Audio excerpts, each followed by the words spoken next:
तो दोस्तों, बाबा the explainer हाजिर है और आज मैं एक्सप्लेन करूंगा हाल ही में ही रिलीज हुई एक साउथ हॉरर मूवी जिसका नाम है छूमंतर। तो इस फिल्म की जो कहानी है वो इंडिया के रियल हॉन्टेड हाउस से इंस्पायर्ड है जिसका नाम है मॉर्गन हाउस। जो लोग बड़े वाले हॉरर लवर हैं वो इसके बारे में पहले से जानते भी होंगे। मॉर्गन हाउस, जिसे इंडिया का मोस्ट हॉन्टेड हाउस माना जाता है। इस बिल्डिंग को एक ब्रिटिशर जॉर्ज मॉर्गन ने 1930 में बनवाया था। कई लोगों ने इस घर में किसी लेडी की आत्मा को देखा है, जिस पर लोकल्स का कहना है कि वो आत्मा जॉर्ज मॉर्गन की वाइफ मिसेस मॉर्गन की है, जो इस घर से काफ़ी ऑब्सेस थी और मरने के बाद भी आज भी वो इस घर में भटकती है। तो आज की वीडियो में हम छूमंतर मूवी की स्टोरी के साथ मॉर्गन हाउस से जुड़े रियल फैक्ट्स के बारे में भी जानेंगे। तो चलिए अब बिना किसी देरी के जल्दी से वीडियो स्टार्ट करते हैं। तो मूवी की स्टार्टिंग में हम एक आदमी को देखते हैं जो कि मॉर्गन हाउस में चोरी छुपे घुस आता है। उस आदमी के पास एक दरवाजे की फ़ोटो थी और वो उसी दरवाजे को ढूंढ रहा था। थोड़ी देर में उसे वो दरवाज़ा मिल जाता है और वो शायद कोई स्टोर रूम था। अब वो आदमी वहाँ अंदर जाकर कुछ ढूंढने लगता है, लेकिन तभी अचानक से कोई चीज़ उस पर अटैक कर देती है और वो मारा जाता है। अब सीन यहाँ से शिफ्ट होता है और हम एक घर को देख पाते हैं जहाँ पर कमली नाम की लड़की को किसी आत्मा ने पोजेस कर लिया था और वो काफ़ी अजीब हरकतें कर रही थी। अब उस लड़की का जो पति था वो डॉक्टर से लेकर ओझा तांत्रिक सबको आजमा चुका था, लेकिन कमली की कंडीशन ज्यों की त्यों बनी हुई थी। फिर एक दिन उसे अपने सेक्रेटरी से डायनामो नाम के घोस्ट हंटर का पता चलता है, जो कि छूमंतर नाम की पैरानॉर्मल एजेंसी चलाता था। सेक्रेटरी की सलाह पर वो आदमी तुरंत डायनामो को बुला लेता है, जिसके बाद डायनामो अपनी टीम के साथ वहाँ पर आता है। अब छूमंतर की टीम जो थी वो ज़्यादा बड़ी नहीं थी, उसमें 4 ही लोग थे, आकांक्षा, आरजे, नकुल और गौतम उर्फ डायनामो, जो कि इसका निकनेम है। वो आदमी डायनामो को बताता है कि उसकी पहली पत्नी तो पहले भाग चुकी है और अभी दूसरी वाली को भी पता नहीं क्या हो गया। डायनामो उससे कहता है कि आप चिंता ना करें, हम लोग देख लेंगे। लेकिन जैसे ही वो कमली के रूम में जाता है, वहाँ की चीज़ों को देखकर वो समझ जाता है कि कुछ तो गड़बड़ है। डायनामो कहता है कि कमली के अंदर कोई आत्मा वात्मा नहीं आई है, वो नाटक कर रही है। क्योंकि जिस जगह पर आत्मा वगैरह होती है ना, वहाँ का जो टेम्परेचर है वो स्टेनली ड्रॉप हो जाता है, जबकि इस रूम का टेम्परेचर तो 26 डिग्री है। प्लस रूम में कई सारी हॉरर मूवीज़ की डीवीडीज और मेकअप का सामान होना, ये सब कुछ इसी और इशारा कर रहे थे कि कमली इन मूवीज़ को देखकर इंस्पायर्ड हुई है और मेकअप करके नाटक कर रही है। और इस तरह कमली की पोल खुल जाती है, जिससे हम जान पाए कि डायनामो घोस्ट हंटर होने के साथ डिटेक्टिव वाले स्किल्स भी रखता है। खैर, डायनामो जब पूछता है कि कमली ये नाटक क्यों कर रही थी, तब जाकर वो बताती है कि वो किसी और से प्यार करती है और वो ऊटी में रहता है, लेकिन इसके घर वालों ने ज़बरदस्ती इसकी शादी यहाँ करवा दी, एक अमीर लेकिन बुढ़े और अपाहिज आदमी के साथ, और उसे यहाँ नहीं रहना। इसीलिए वो ये सब नाटक कर रही थी ताकि वो उसे खुद ही छोड़ दे। वो डायनामो से रिक्वेस्ट करती है कि ये बात वो उसके पति को ना बताए और उसकी हेल्प करे। डायनामो उसकी हेल्प करने के लिए तैयार हो जाता है और कहता है कि अपना नाटक जारी रखो। फिर बाहर आकर वो उसके पति को बताता है कि मोस्टली केसेस में आत्मा बॉडी को छोड़कर चली जाती है, लेकिन सम केसेस में आत्मा बॉडी से ऑब्सेस्ड हो जाती है। वो बॉडी को एकदम नहीं छोड़ती, बार बार आती जाती रहती है। और कमली का केस भी कुछ ऐसा ही है। ये कॉम्प्लिकेटेड है, इसलिए ज़्यादा टाइम लगेगा, लगभग 9-10 महीने। इसलिए आप मेरे साथ उसे ओटी भेज दीजिए, उसका इलाज वहीं पर होगा। इस तरह डायनामो उसकी दूसरी पत्नी को भी भगवा देता है और उसे बेवकूफ़ बनाकर उसे फीस भी ले लेता है। खैर, अब कहानी आगे बढ़ती है और एक दिन सभी को एक न्यूज़पेपर से उत्तराखंड के मॉर्गन हाउस के बारे में पता चलता है और इस आर्टिकल में इसे इंडिया के टॉप 10 हॉन्टेड प्लेसेस में लिस्ट किया गया था। और आकांक्षा का यहाँ पर कहना था कि मॉर्गन हाउस के बारे में तो उसने पहले भी कहीं पढ़ रखा है और वहाँ पर तो कोई खजाना वजाना भी है। वो उन सबसे कहती है कि हमें जाकर उस खजाने के बारे में पता लगाना चाहिए, इससे हम सबकी लाइफ सेट हो जाएगी, और सब इसके लिए मान भी जाते हैं। लेकिन इससे पहले डायनामो को मॉर्गन हाउस के बारे में रिसर्च करनी थी। इस पर आकांक्षा उन सबको उस लाइब्रेरी में लेकर जाती है जहाँ पर उसने मॉर्गन हाउस के बारे में पढ़ा था। वो लोग उसी बुक को ढूंढ रहे थे, सब अलग अलग होकर बुक को ढूंढने में लगे हुए थे, लेकिन बुक नहीं मिल रही थी। ये भूस के ढेर में सुई ढूंढने जैसा ही था। तभी इसी दौरान स्ट्रेंजली कुछ बुक्स डायनामो की ही तरफ अपने आप गिर जाती हैं, जिनमें से एक बुक मॉर्गन हाउस की थी। तो इस तरह से इन्हें ये बुक मिल जाती है। अब इसके बाद हमें एक अमेरिकन न्यूज़ दिखाई जाती है जहाँ पर एक बहुत ही बड़े Indo American businessman Victor D'Costa के बारे में बताया जा रहा था कि उनका $700 मिलियन का लॉस हो चुका है, जिसकी वजह से अब वो बैंकरप्ट हो चुके हैं। इस सदमे को वो झेल नहीं पाए और अब वो हॉस्पिटलाइज्ड हैं। अब इस आखिरी मोमेंट में विक्टर अपने एक लौते बेटे एलेक्स को बताते हैं कि अब उनके पास उसको देने के लिए कुछ भी नहीं है सिवाय मॉर्गन हाउस के, मॉर्गन हाउस इंडिया में है, जिसे मैंने एक ऑक्शन में खरीदा था। वो तो तुम्हारी माँ के नाम पर था इसलिए बच गया, नहीं तो वो भी चला जाता। विक्टर का कहना था कि एलेक्स पूरी फैमिली को लेकर अब इंडिया शिफ्ट हो जाए और सब कुछ नए तरह से स्टार्ट करे, और ये कहकर वो अपने प्राण त्याग देता है। फिर इसके बाद एलेक्स अपनी मॉम, अपनी वाइफ कैथरीन और बेटी क्लारा को लेकर इंडिया जाता है, जहाँ सब उत्तराखंड के मॉर्गन हाउस की तरफ जा रहे थे। लेकिन जैसे ही टैक्सी वाले को पता चलता है कि उन्हें मॉर्गन हाउस जाना है, तो उन्हें तुरंत अपनी टैक्सी से उतार देता है। कहता है कि उधर नहीं जाएगा, वो भूतिया हवेली है, और उन्हें भी वहाँ जाने से मना करता है। एलिस को यह सब बहुत अजीब लगता है। वो कहता है कि अरे भाई, वो हमारा घर है, वहाँ नहीं जाएंगे तो कहाँ जाएंगे, और ये सब क्या बातें कर रहे हो, भूतिया होतिया, प्लीज़ हमें लेकर चलो। लेकिन ड्राइवर नहीं मानता और बहस करने लगता है। इसी दौरान एक एसआई की जीप वहाँ से गुजर रही थी, जो उन्हें देख लेता है। इस एसआई का नाम अविनाश होता है। अविनाश उनसे पूछता है कि मैटर क्या है, तुम बीच रास्ते में बहस क्यों कर रहे हो। एलेक्स कहता है कि देखे ना सर, मॉर्गन हाउस यहाँ से सिर्फ 1.5 किलोमीटर दूर है, और ये ड्राइवर हमें ले जाने से मना कर रहा है। मेरे साथ में मेरी फैमिली भी है, अब इतना सारा सामान लेकर हम पैदल वहाँ तक कैसे जाएंगे। जिस पर अविनाश ड्राइवर से कहता है कि भाई छोड़ दो ना इनको, क्या दिक्कत है। ड्राइवर कहता है कि वो घर नहीं, शैतान की हवेली है, मैं उधर नहीं जाऊँगा। आप चाहे मुझे 3 महीने जेल में डाल दें, उधर से तो मैं वापस भी आ जाऊँगा, लेकिन ऐसी जगह ना भेजें जहाँ से मैं कभी वापस ना आ पाऊँ। अब उसकी ये बात सुनकर अविनाश को बहुत गुस्सा आता है और वो उसे फटकार कर भगा देता है, और खुद ही एलेक्स और उसकी फैमिली को मॉर्गन हाउस छोड़ने जाता है। अविनाश उनको बताता है कि जस्ट 2 महीने पहले ही मेरा ट्रांसफ़र हुआ है। यहाँ के लोकल से मैंने भी मॉर्गन हाउस के बारे में उल्टी सीधी कहानियाँ सुनी हैं। मैं भी यहाँ से कई बार गुजर चुका हूँ, लेकिन मुझे तो ऐसा कुछ भी अजीब फील नहीं हुआ। इसके बाद वो वहाँ से चला जाता है और एलेक्स एंड फैमिली जाकर अपना घर देखते हैं, उसकी साफ़ सफाई करते हैं। घर का कोना कोना सफाई के बाद चमक उठता है, बस स्टोर रूम रह जाता है। उसकी सफाई नहीं हो पाती क्योंकि उसकी कीज मिसिंग थी। की रिंग में सभी रूम की चाबी थी, बस इसी स्टोर रूम की नहीं थी, और इसीलिए वो बंद ही रह जाता है। फिर रात में जब सब सो रहे होते हैं तो एलेक्स की मॉम को कुछ अजीब फील होता है और वो जग जाती है। तभी वो देखती है कि क्लारा वहाँ पर नहीं थी। उन्हें लगता है कि शायद क्लारा एलेक्स और कैथरीन के बेडरूम में चली गई हो, लेकिन वो वहाँ पर नहीं थी। फिर उसकी दादी सब जगह उसे आवाज़ लगाकर ढूंढने लगती है। फाइनली क्लारा उन्हें एक बालकनी में खड़ी मिलती है। अब क्लारा जो थी वो एक स्पेशल बच्ची थी, मीन्स बिना ईयरपीस के वो कुछ भी सुन नहीं पाती थी। उसकी दादी देखती है कि क्लारा की ईयरपीस निकली हुई थी, इसीलिए उसकी आवाज़ नहीं सुन पा रही थी। खैर वो उसे दोबारा लगा देती है और उसे कहती है कि तुम यहाँ ऐसे क्या कर रही हो, इस वक्त तुम्हें यहाँ नहीं होना चाहिए, चलो मैं तुम्हें एक बढ़िया कहानी सुनाती हूँ। ये कहकर क्लारा की दादी उसे ले जाती है। दूसरी तरफ हम छूमंदर की टीम को देखते हैं, जो मॉर्गन हाउस जाने की प्लानिंग कर रहे थे, लेकिन डायनामो यहाँ पर नहीं था। वो किसी पर्सनल काम से बाहर गया हुआ था और ये सब उसी के आने का वेट कर रहे थे। इधर कैथरीन जो थी वो सब्जी खरीदने आई थी। इसी बीच वो सब्जी वाली औरतों से किसी काम वाली के बारे में पूछती है, लेकिन जैसी वो बताती है कि वो मॉर्गन हाउस में रहते हैं, तो वो औरतें उसे साफ मना कर देती है कि माफ़ करिए मैडम, उधर तो कोई नहीं जाएगा। तभी इतने में कैथरीन देखती है कि क्लारा कहीं गायब हो गई थी। उसे परेशान होकर ढूंढने लगती है और इस बार क्लारा एक खाई के पास खड़ी हुई मिलती है। वो उसे वहाँ से हटने के लिए कहते हैं, लेकिन वो नहीं सुनती क्योंकि फिर से उसका ईयरपीस बाहर निकला हुआ था। इससे पहले कि कोई अनहोनी हो जाए, वो लोग टाइम पर आकर क्लारा को वहाँ से ले जाते हैं। फिर एक सीन में कैथरीन अपने रूम में बैठी थी, तभी अचानक से सारे सामान वगैरह बिखर जाते हैं और ऐसा लगता है जैसे किसी इनविजिबल फोर्स ने ये किया हो।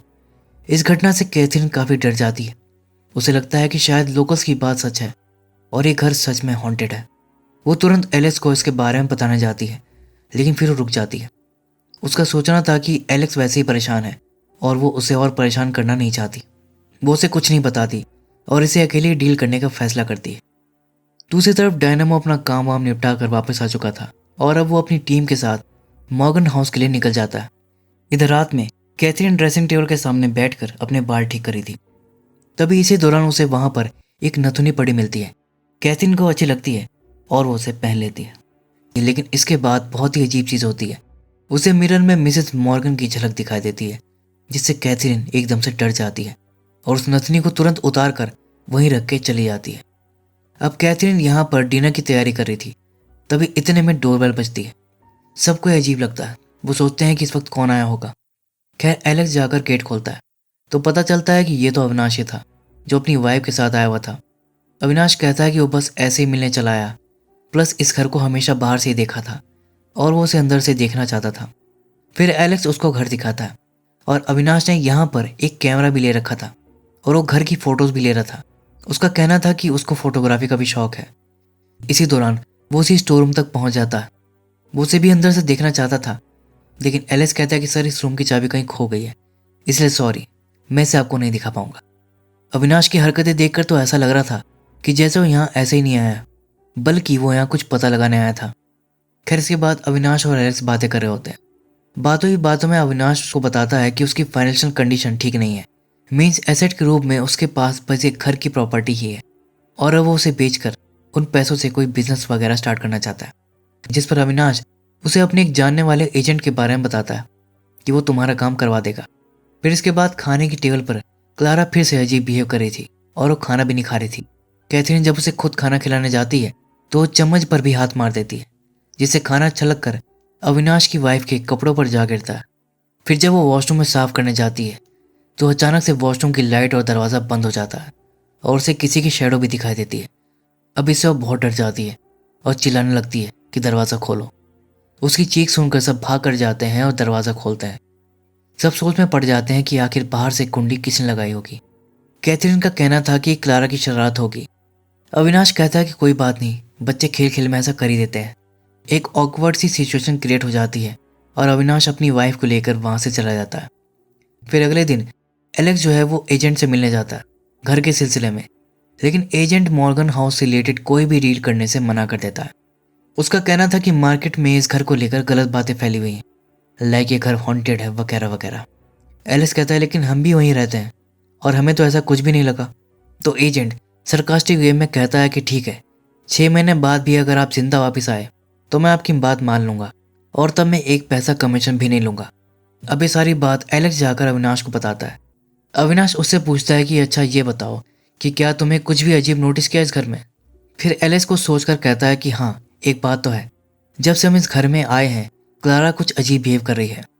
मुझे समझ नहीं आ रहा कि मुझे क्या करना चाहिए। अविनाश कहता है कि एक आदमी है जो तुम्हारी मदद कर सकता है और उसे डायनामो के बारे में बताता है। अब एलिस के पास तो कोई चॉइस थी नहीं। वो अविनाश से तुरंत डायनामो से बात करके उसे बुलाने के लिए कहता है। दूसरी तरफ छू मंदिर की टीम उत्तराखंड पहुंच गई थी। सब रास्ते में एक ढाबे पर रुककर खाना खा रहे थे। इसी दौरान डायनामो सबके लिए कोल्ड ड्रिंक लेने जाता है और चोरी से उसमें नींद की दवाई मिला देता है। वही ड्रिंक ले जाकर वो अपनी टीम को पिला देता है। अब सफ़र के दौरान तो वैसे ही बहुत गंदी वाली नींद आती है, ऊपर से सबने नींद वाली ड्रिंक भी पी रखी थी, तो सबके सब भयंकर नींद में चले जाते हैं। और इस बात का फ़ायदा उठाकर डायनामो किसी सीक्रेट प्लेस पर जाता है जहाँ पर वो कुछ मिस्टीरियस लोगों से मिलता है। तो डायनामो छुपकर कुछ तो ऐसा कर रहा था जिसके बारे में उसकी टीम को कोई आइडिया नहीं था। इधर रात में सब सो रहे होते हैं और तभी अचानक से एलेक्स की मॉम को एक जोर की आवाज़ सुनाई देती है, जैसे कि कोई दरवाज़ा एकदम से खुला हो। जब वो उस आवाज़ का पीछा करने जाती तो क्या देखती है कि वही स्टोर रूम खुला पड़ा था जिसकी चाबी नहीं मिल रही थी। एलिस की मॉम को ये बहुत अजीब लगता है और वो अंदर देखने जाती है और इसी दौरान कोई अचानक से उस पर अटैक कर देता है। उसकी चीख सुनकर कैथरीन और एलेक्स जब उसे देखने जाते हैं तो उन्हें वो ज़मीन पर पड़ी मिलती है और पास में क्लारा बॉल लेकर बैठी थी। एलेक्स तुरंत अपनी मॉम को लेकर हॉस्पिटल जाता है, लेकिन अनफॉर्चुनेटली उसकी मॉम की मौत हो जाती है। डेथ का कारण हार्ट अटैक बताया जा रहा था और एलेक्स को ये बात बहुत अजीब लग रही थी, क्योंकि उसकी मॉम को कभी भी दिल से संबंधित कोई भी शिकायत नहीं थी और उसकी मॉम तो बिल्कुल ठीक थी, तो फिर अचानक से ये कैसे हो गया। लोकल्स का तो यही कहना था कि ये घर की आत्मा का ही काम है, लेकिन एलेक्स अभी भी इन सब बातों पर यकीन नहीं कर रहा था। लेकिन कुछ ना कुछ गड़बड़ तो उसे भी लग रही थी। वो ये सब सोच ही रहा होता है कि तभी कोई आवाज़ सुनाई देती है जो स्टोर रूम से ही आ रही थी। वो जाकर देखता है तो स्टोर रूम फिर से खुला पड़ा था। अच्छा, जो स्टोर रूम था ना, उसकी कोई चाबी नहीं थी, वो अपने आप ही खुल जाता था और अपने आप ही बंद हो जाता था। फिर जब वो अंदर देखने जाता है तो क्या देखता है कि क्लारा हवा में फ्लोट कर रही थी और अगले ही पल वो गिर जाती है। लेकिन समय पर एलेक्स उसे पकड़ लेता है और सेफली उसे लेकर बाहर आ जाता है और उसे होश में लाने की कोशिश करता है। खैर जल्दी ही क्लारा को होश आ जाता है और वो ठीक लग रही थी, लेकिन इस इंसिडेंट से एलेक्स बहुत घबरा गया था। वो तुरंत अविनाश से कॉल करके पूछता है कि डायनामो कहाँ रह गया, वो अब तक क्यों नहीं आया। फिर अगले दिन अविनाश डायनामो को अपने साथ ही लेकर आता है, लेकिन डायनामो एक अलग ही अवतार में एंट्री मारता है और उसके साथ जो लोग थे वो भी अलग थे। यहाँ तक कि भाई का ऑरा भी काफ़ी डिफरेंट लग रहा था। लेकिन उन्हें देखकर कैथरीन भड़क जाती है कि लोग कौन है। तो एलिस उसको समझाता है कि हमारी क्लारा के साथ कुछ प्रॉब्लम है और ये वही ठीक करने आए हैं, प्लीज़ कोऑपरेट करो। जिसके बाद डायनेमो क्लारा की तरफ बढ़ता है, लेकिन क्लारा को पकड़ने के बजाय वो कैथरीन को ही पकड़ लेता है। और यहाँ पर रिवील होता है कि पोजेस्ड क्लारा नहीं बल्कि कैथरीन है। उस रात स्टोर रूम में एलेक्स ने कैथरीन को पोजेस्ड हालत में अजीब हरकतें करते हुए देख लिया था, जो उसने डायनेमो को बता दिया था। असल में जिस रात कैथरीन ने मिसेस मॉर्गन की नथुनी पहनी थी, तभी से उसकी आत्मा ने उसे पोजेस कर लिया था। इसके बाद फिर जो भी हुआ, लाइक अविनाश की वाइफ को वॉशरूम में बंद करने से लेकर एलिस की मॉम की मौत तक, ये सब कैथरीन ही कर रही थी। और अब उसका असली रूप भी सामने आ जाता है। फिर डायनामो उसे एक चेयर से बांधकर उस पर एग्जॉर्सिज्म करता है, लेकिन ये आत्मा काफ़ी पावरफुल थी। एग्जॉर्सिज्म के दौरान वो डायनामो के आदमियों पर ही अटैक कर देती है और फिर अचानक से कहीं गायब हो जाती है। डायनामो से ढूंढते हुए बेडरूम में चला जाता है, जहाँ कैथरीन पीछे से डायनामो पर अटैक करने की कोशिश करती है, लेकिन डायनामो उसे पकड़ लेता है और किसी तरह उस पर काबू पाकर उसे ठीक कर देता है। ठीक होने के बाद कैथरीन क्लारा को अपने पास बुलाती है, लेकिन क्लारा को अपनी मॉम से डर लग रहा था, लेकिन डायनामो के कहने पर वो चली जाती है। लेकिन तभी कैथरीन फिर से अपने असली रूप में आ जाती है, यानी वो अभी भी पोसेस थी। उसने डायनामो को ट्रिक किया था। एलेक्स क्लारा को लेकर वहां से भागने लगता है, लेकिन कैथरीन एक एंशिएंट वेपन को मैनिपुलेट करके भागते हुए एलेक्स के गले के आर पार कर देती है और एलेक्स वहीं पर खत्म हो जाता है। प्लस वो अविनाश के ऊपर एक अलमारी गिरा देती है। डायनामो के दोनों आदमियों को टॉमस्टोन देकर उनकी गर्दन तोड़ देती है और डायनामो पर भी अटैक करती है, लेकिन डायनामो फाइट बैक करता है। उसने ऑलमोस्ट उस आत्मा को बेबस कर ही दिया था, लेकिन वो एक चाल चल देती है और क्लारा को यूज करके डायनामो को डिस्ट्रैक्ट कर देती है। डिस्ट्रैक्ट होते ही डायनामो के हाथ से क्रॉस छूट जाता है और इसी का फायदा उठाकर वो डायनामो को बुरी तरह घायल कर देती है। लेकिन मरते मरते भी डायनामो अपनी जान लगाकर उस आत्मा को किसी तरह कैथरीन की बॉडी से निकालकर एक अर्न में कैद कर लेता है और इसी दौरान कैथरीन भी मारी जाती है और लास्ट में डायनामो भी अपना दम तोड़ देता है। और अब जाकर यहाँ पर एक और ट्विस्ट रिवील होता है। ये सब जो हुआ था ना, ये उसी बुक की कहानी थी। जी हाँ, जिस बुक को ये सब लोग पढ़ रहे थे, और ये घटना 20 साल पहले हुई थी। यानी हमें इकट्ठा 2 टाइमलाइन दिखाई जा रही थी, वो भी बिना बताए। और अब आप सोच रहे होंगे कि डायनामो तो 20 साल पहले ही मर गया था, तो फिर ये कौन है? खैर, इसका पता आपको आगे लग जाएगा। तो प्रेजेंट टाइम में छुमंतर की टीम मॉर्गन हाउस पहुंच चुकी थी। फिर रात में सब सोने जा रहे थे, लेकिन आकांक्षा अभी भी जगी हुई थी और वो हॉरर मूवी देख रही थी। ये देखकर आरजे कहता है कि कमाल लड़की है, हॉन्टेड हाउस में ही जगकर हॉरर मूवी देख रही है। इस पर आकांक्षा कहती है कि तुम्हें से क्या, तुम्हें सोना है तो तुम जाकर सो जाओ। तो आरजे कहता है कि ठीक है, मजे करो, बस भूतों वगैरह का ध्यान रखना। और फिर वो भी सो जाता है। खैर, फिर आकांक्षा भी सो जाती है। फिर रात में वो पानी पीने के लिए उठती है। पानी पीते पीते उसे एलिस की मॉम का भूत दिखाई देता है, जिससे डर कर वो दूसरी तरफ भागती है। लेकिन अब यहाँ पर उसे एलेक्स का भूत हॉन्ट करता है। फिर तो वो यहाँ से बाहर ही भागने लगती है, लेकिन अचानक से दरवाज़ा बंद हो जाता है और अब कैथरीन की आत्मा उसे हवा में फ्लोट करती हुई दिखाई देती है, जो उसे हॉन्ट करती है। इन सब से आकांक्षा की चीख निकल जाती है, लेकिन दूसरी पल उसे पता चलता है कि वो एक सपना देख रही थी। आकांक्षा की चीख सुनकर बाकी सब भी जग जाते हैं। डायनामो कहता है कि एक तो तुम वही बुक पढ़ रही थी, ऊपर से हॉरर मूवी देख रही थी, ये तो होना ही था। जिस पर आकांक्षा सबकी नींद डिस्टर्ब करने के लिए सॉरी भी बोलती है। फिर अगले दिन डायनामो यहाँ पर एक लोकल आदमी से मिलता है। वो उसे बताता है कि वो मॉर्गन हाउस के ऊपर डॉक्यूमेंट्री बना रहा है और उसकी हिस्ट्री के बारे में जानना चाहता है। लकीली इस आदमी को मॉर्गन हाउस की हिस्ट्री के बारे में पूरा पता था। वो उसे बताता है कि इस मॉर्गन हाउस को एक ब्रिटिश ऑफिसर जॉर्ज मॉर्गन ने बनवाया था। जॉर्ज मॉर्गन काफ़ी बदमाश टाइप का आदमी था। वो टैक्स के नाम पर यहाँ के गाँव वालों को लूटता था। फिर एक दिन क्या हुआ कि मॉर्गन की नज़र यहाँ की एक लोकल लड़की पर पड़ गई, जिसका नाम था मोगरा, और वो एक अनाथ लड़की थी। मॉर्गन को मोगरा से फर्स्ट साइट वाला प्यार हो गया। वो उसे शादी करना चाहता था। एक दिन उसने मोगरा को प्रपोज कर दिया और वादा किया कि वो उसे रानी की तरह रखेगा। और मोगरा ने उसका प्रपोजल एक्सेप्ट भी कर लिया और उसे शादी कर ली। मॉर्गन ने अपना वादा निभाते हुए मोगरा को एक रानी की तरह ट्रीट किया और उसे हीरे जवाहरातों से लाद दिया। लेकिन मोगरा एक लालची औरत थी, इससे उसका पेट नहीं भरा, उसे और चाहिए था। मॉर्गन से तो उसने पैसों के लिए शादी की थी। वो मॉर्गन को निपटा कर इस गांव पर अकेली राज करना चाहती थी। रही बात मॉर्गन की, तो वो भी कम नहीं था। यहाँ के लोगों से सोना चांदी लूट कर वो अरब के शेखों को स्मगल करता था और बदले में उनसे डायमंड्स लेता था। ब्रिटिश गवर्नमेंट को भी इस बात की जानकारी नहीं थी, लेकिन एक दिन कुछ गांव वालों को इसका पता चल गया और उन्होंने मॉर्गन हाउस पर अटैक कर दिया। मॉर्गन को जब इसका पता चला तो अपनी गन उठाकर वो गांव वालों से लड़ पड़ा। एक एक करके उसने अपने सारे दुश्मनों को ख़त्म कर दिया, लेकिन उसे ये नहीं पता था कि अभी उसका एक और दुश्मन बचा था, उसकी खुद की वाइफ मोगरा। मौके का फ़ायदा उठाकर मोगरा ने मॉर्गन पर पीछे से अटैक कर दिया।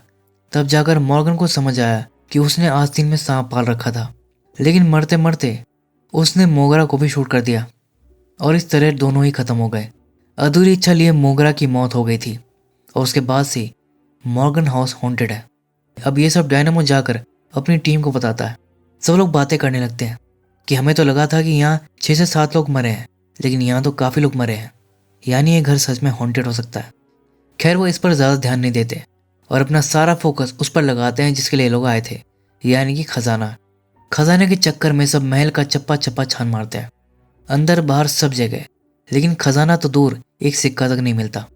फिर एंड में जाकर ये लोग उसी स्टोर रूम तक पहुंचते हैं जो बंद था और सबको लगता है कि खजाना यहीं होगा। तो रूम को खोलने के लिए डायनामो एक लोकल चाबी वाले को लेकर आता है जिसका नाम था अली।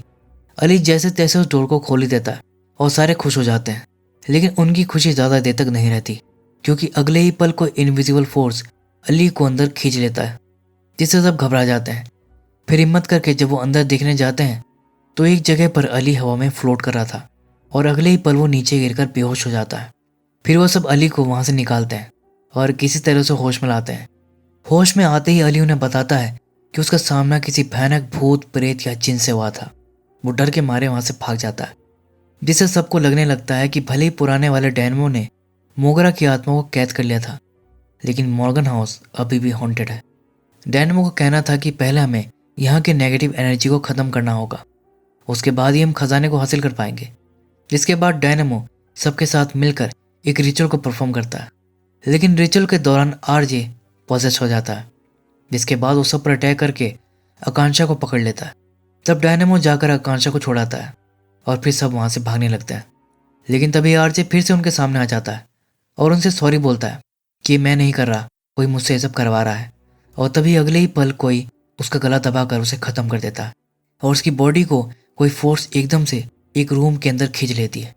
आरजे की मौत देखकर आकांक्षा बिल्कुल टूट जाती है। वो इन सब के लिए खुद को ही जिम्मेदार मानती है, कहती है कि मुझसे बहुत बड़ी गलती हो गई जो मैं तुम लोगों को यहाँ लेकर आई, और डायनामो और नकुल को तुरंत वहाँ से जाने के लिए कहती है। तब जाकर डायनामो उसे क्लारा कहकर बुलाता है, रिवीलिंग कि आकांक्षा कोई और नहीं बल्कि क्लारा ही है। डायनामो कहता है कि मुझे तो तभी शक हो गया था जब तुम हमें लाइब्रेरी लेकर गई थी। वहाँ पर सेम न्यूज़पेपर तो था, लेकिन वो आर्टिकल नहीं था। लाइब्रेरी में भी बुक ऐसे ही मेरे सामने नहीं गिरी थी, उसे तुमने ही पीछे से गिराया था। मॉर्गन हाउस की कहानी पढ़कर तो मेरा शक और बढ़ गया, क्योंकि इतनी डिटेल में कहानी तो उसी को पता होगी जो उस हादसे के वक्त वहाँ मौजूद हो और जिंदा बच गया हो। और कहानी के अकॉर्डिंग तो 2 ही लोग थे जो सर्वाइव किए थे, एक तो ऐसा है अविनाश और दूसरी क्लारा, यानी कि तुम उर्फ आकांक्षा। तुम्ही ने उस बुक को लिखा और वो आर्टिकल वाला न्यूज़पेपर भी तुम्ही ने छपाया था। प्लस एक पॉइंट पर तो मैंने नोटिस भी किया है कि तुम छुपा कर ईयर पीस पहनती हो, जस्ट लाइक क्लारा। उस हादसे में सर्वाइव करने के बाद ऐसे अविनाश ने तुम्हें गोद लिया था और तुम क्लारा से आकांक्षा बन गई।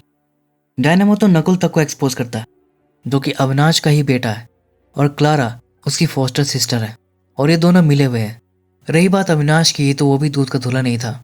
वो शुरू से ही मॉर्गन हाउस के खजाने के पीछे पड़ा था, इसी चलते उसने अपना ट्रांसफ़र यहाँ करवाया था। अब क्योंकि उस हादसे के दौरान मोगरा की आत्मा कैद हो गई थी, इसलिए बाद में अविनाश छुप कर वहाँ मॉर्गन हाउस में खजाना ढूंढने आया था। लेकिन उसे ये नहीं पता था कि समहाउ मोगरा की आत्मा आज़ाद हो गई थी और उसी के हाथ वो मारा गया। और यही सीन हमें मूवी के ओपनिंग में दिखाया गया था। खैर आकांक्षा यहाँ पर एक्सेप्ट करती है कि ये सब सच है, वही क्लारा है, और वो ये सब अपने घर को पाने के लिए कर रही थी। वो मॉर्गन हाउस को इविल स्पिरिट से आज़ाद कराना चाहती थी, लेकिन कोई भी पैरानॉर्मल एक्सपर्ट उसकी हेल्प करने को तैयार नहीं था। वो सब मॉर्गन हाउस से डरते थे। फिर एक दिन उसे डायनामो के बारे में पता चला। डायनामो भी मना ना कर दे, इसलिए उसने ये सब प्लान बनाया और सबको मैनिपुलेट करके यहाँ लेकर आई। लेकिन मुझे क्या पता था कि मेरी वजह से आरजे मारा जाएगा। मैं किसी की मौत नहीं चाहती थी, और रोने लगती है। डायनामो कहता है कि रोना बंद करो, क्योंकि आरजे मरा नहीं, जिंदा है। असल में आरजे एक मैजिशियन है और ये सब उसी की मैजिक ट्रिक थी। उसका पूरा नाम है रमेश जादूगर और वो चाबी वाला अली भी इनसे मिला हुआ था। डायनामो ये सब इसलिए कर रहा था ताकि आकांक्षा अपनी असलियत कबूल कर ले। आकांक्षा कहती है मतलब मॉर्गन हाउस अब हॉन्टेड नहीं है। डायनामो कहता है कि नहीं, मॉर्गन हाउस अभी भी हॉन्टेड है। आकांक्षा कहती है तो फिर हमें ऐसा कुछ फील क्यों नहीं हुआ। डायनामो कहता है क्योंकि ये मॉर्गन हाउस है ही नहीं। और हम देख पाते हैं कि ये मॉर्गन हाउस की सेम टू सेम कॉपी है। डायनामो को पहले क्लारा को एक्सपोज करना था, इसलिए वो उन्हें यहाँ लेकर आया था। अब यहाँ से वो उन्हें रियल मॉर्गन हाउस लेकर जाता है। यहाँ पर डायनामो बताता है कि जॉर्ज मॉर्गन ने ऐसे 2 घर बनवाए थे, एक खुद के लिए और दूसरा अपने फेलो ऑफिसर्स के लिए। डायनामो ये सब इसलिए जानता है क्योंकि वो यहाँ पहले आ चुका है। ज़रूरी काम का बहाना बनाकर वो असल में यहीं आया था और तभी ये सब उसे पता चला था। डायनामो बताता है कि आकांक्षा उसे यहाँ लेकर नहीं आई, बल्कि वो खुद यहाँ अपनी मर्जी से आया है, क्योंकि ये उसका मैटर भी है। और अब यहाँ पर दो डायनामो का सीक्रेट रिवील होता है कि रियल डायनामो गौतम के डैड थे। गौतम उन्हीं के निकनेम को यूज़ करता है और वो यहाँ अपने डैड के अधूरे काम को पूरा करने आया है, यानी मॉर्गन हाउस को मोगरा के इविल स्पिरिट से आज़ाद करना। लेकिन ये सब इतना ईजी नहीं है, इसलिए उस रात इन सबको सुलाकर वो सीक्रेट सोसाइटी के लोगों से मिलने गया था, जो इस तरह की चीज़ों से डील करने में एक्सपर्ट हैं। और अब गौतम पूरी तैयारी के साथ रियल मॉर्गन हाउस जाकर रियल मोगरा से डील करता है। लेकिन मोगरा की इविल स्पिरिट स्टिल बहुत पावरफुल थी, वो उन पर अटैक करके उन्हें भगा देती है। तब गौतम कहता है कि अब उनके पास एक ही ऑप्शन है, आत्मा वाहनम। ये बहुत पावरफुल रिचुअल है लेकिन रिस्की है, मीडियम बनने वाले की मौत भी हो सकती है। आकांक्षा कहती है कि वो मीडियम बनने के लिए तैयार है। इसके बाद आकांक्षा को पानी से भरे एक बॉक्स में बंद करके वो लोग एक रिचुअल करते हैं, जिसके दौरान मोगरा की आत्मा आकांक्षा की बॉडी में ट्रैप हो जाती है और वो बॉक्स तोड़कर बाहर आ जाती है। आकांक्षा की बॉडी से छुटकारा पाने के लिए मोगरा की आत्मा उसे नुकसान पहुंचाने की कोशिश करती है। कभी वो उसका फेस शीशे में दे मारती है तो कभी जाकर दीवार से टकरा जाती है। गौतम जब उसे रोकने की कोशिश करता है तो वो गौतम पर ही अटैक कर देती है और उसका गला दबाने लगती है। लेकिन गौतम अपने डैड की तरह मोगरा को कंट्रोल कर लेता है। फिर इसके बाद वो लोग आकांक्षा को घर से बाहर लेकर आते हैं और इस तरह मोगरा की आत्मा मॉर्गन हाउस से अलग हो गई थी। लेकिन अब वो आकांक्षा से जुड़ गई थी और उसकी जान खतरे में थी और अब उन्हें आकांक्षा की बॉडी से मोगरा को अलग करना था, जिसकी तैयारी गौतम ने पहले कर रखी थी। वो लोग आकांक्षा को पास के एक प्राचीन मंदिर में लेकर जाते हैं। तभी इतने में पॉजेस्ड आकांक्षा होश में आ जाती है और उन पर अटैक करने आती है, लेकिन वो एक घेरे में बंध जाती है और अब वो पूरी ताकत लगाकर भी वहां से निकल नहीं पा रही थी, क्योंकि वो कोई ऐसा वैसा मंदिर नहीं था, वो एक हनुमान मंदिर था। और जिस घेरे में वो खड़ी थी वह हनुमान जी के पैरों के निशान थे। फिर वहां पर हनुमान चालीसा पढ़ी जाती है, आकांक्षा के ऊपर सिंदूर डाला जाता है और इस रिचुअल से मोगरा की आत्मा कमजोर पड़ जाती है और उसी एरिया में ट्रैप हो जाती है और गौतम आकांक्षा को सेफली उस घेरे से बाहर खींच लेता है। फिर लास्ट में हम हनुमान जी की झलक को भी देख पाते हैं, जो कि मोगरा की आत्मा को उसके अंजाम तक पहुंचा देते हैं और वीकेंड से उसकी मुक्ति कर देते हैं। और इन सब के बाद फाइनली सब कुछ ठीक हो जाता है। आकांक्षा को उसका घर मिल जाता है और गौतम भी अपने डैड के अधूरे काम को पूरा कर दिया था। लेकिन गौतम का काम अभी खत्म नहीं हुआ है, बल्कि शुरू हुआ है। उसे अब इंडिया के बाकी हॉन्टेड प्लेसेस को नेगेटिव एनर्जी से फ्री करना है, यानी आगे चलकर इसके और भी सीक्वल आ सकते हैं। तो दोस्तों ये थी छूमंतर मूवी की एक्सप्लेनेशन। और अब बात करते हैं मॉर्गन हाउस के रियल फैक्ट्स के बारे में। तो सबसे पहली बात तो ये है कि मॉर्गन हाउस उत्तराखंड में नहीं बल्कि वेस्ट बंगाल के कलिम्पोंग में है और उसके जैसा कोई दूसरा हाउस नहीं है, वो एक ही है। मॉर्गन हाउस अब वेस्ट बंगाल गवर्नमेंट के अंडर आता है और उन्होंने इसे एक होटल बना दिया है। लोग वहाँ पर आ जा सकते हैं, स्टे भी कर सकते हैं, लेकिन आज भी वहाँ लोगों को अजीबोगरीब चीज़ें फील होती हैं। सबसे ज़्यादा पैरानॉर्मल एक्टिविटी जो है वो रूम नंबर 101 में देखी गई है, जिसके चलते गवर्नमेंट ने इसे परमानेंटली बंद करवा दिया है। ये रूम असल में मिस्टर एंड मिसेस मॉर्गन का बेडरूम हुआ करता था। रात के टाइम तो उस रूम के आसपास भी जाना अलाउड नहीं है। विजिटर्स को एक बाइबल जरूर दी जाती है और उन्हें कहा जाता है कि महल में घूमते वक्त वो हमेशा इसे अपने पास रखें, नहीं तो उनका सामना मिसेस मॉर्गन की स्पीड से हो सकता है। रही बात बैक स्टोरी की, तो मूवी में जो बैक स्टोरी दिखाई है वो उनकी अपनी है। एक्चुअल में से कुछ नहीं हुआ था। मोगरा एक फिक्शनल कैरेक्टर है। जॉर्ज मॉर्गन की वाइफ एक ब्रिटिश लेडी थी, वो कोई इंडियन नहीं थी। और उनकी मौत कैसे हुई थी ये आज भी एक राज है। कोई कहता है कि उनकी मौत हार्ट अटैक से हुई थी, तो कुछ लोग कहते हैं कि मॉर्गन अपनी वाइफ को टॉर्चर करता था, जिससे परेशान होकर मिसेस मॉर्गन ने सुसाइड कर लिया था। कोई कहता है कि उनकी मौत हॉस्पिटल में हुई थी, तो कोई कहता है कि उनकी मौत मॉर्गन हाउस के बेडरूम में हुई थी, लेकिन एक्चुअल बात क्या है ये किसी को नहीं पता। किसी भी बात को प्रूव करने के लिए कोई एविडेंस नहीं है। ऊपर से मिसेस मॉर्गन खुद ही एक मिस्ट्री है। उनका नाम क्या था ये तो किसी को नहीं पता, और ना ही इंटरनेट पर उनकी फ़ोटो ही मिलेगी। तो दोस्तों आज की वीडियो में इतना ही, फिर मिलूंगा अगली वीडियो में। तब तक के लिए take care and keep watching.